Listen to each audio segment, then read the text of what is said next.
देवी ती ऍक्टिव्हा चालवणारी पापाची परी नाही. ती ही वाघावर बसलेली आहे, सिंहावर बसलेली आहे. म्हणजे ती एक नेक्स्ट लेवल आहे. म्हणजे ती साधना करा तुम्ही, तेव्हा तुम्हाला कळेल की त्याच्यामध्ये काय पॉवर आहे.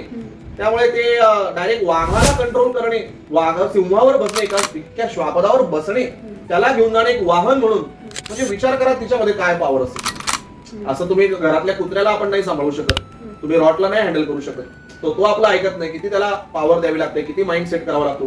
हिने तर डायरेक्ट जंगली पशुला कंट्रोल केलेला आहे. आणि त्या देवीने त्याच्यावर जाऊन युद्ध केलेले आहेत वेगवेगळे, त्यावेळेस जाऊन युद्ध केलेले. त्यामुळे तिचं जेव्हा आपण हे सिद्ध कुंजिका स्तोत्र वगैरे जेव्हा व्हायब्रेशन हे जेव्हा बोलतो, तुम्ही फक्त रोज एकदा हे म्हणा.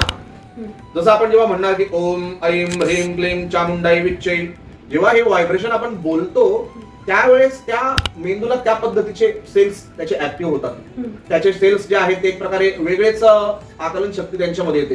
ते एक प्रकारचा एंटिना बनतो आणि तो तुम्हाला जे हवंय ना ते त्याच्यातनं मिळतं. तुम्ही रोज करायला सुरुवात करा, सगळे प्रॉब्लेम बाजूला ठेवायचे. आणि या नवरात्रीमध्ये आपण शांत चित्ताने बसून एक पाठ देवीच्या समोर शिव उवाच सुरुवात करायची. शृणु देवी भविष्यामि कुंजिका स्तोत्रमुत्तमम्, अशा पद्धतीने ते वाचत जाल त्यावेळेस तुम्हाला म्हणजे एकदम वेगळ्या लेवलची शक्ती या 9 दिवसात प्राप्त झाल्याशिवाय राहणार नाही.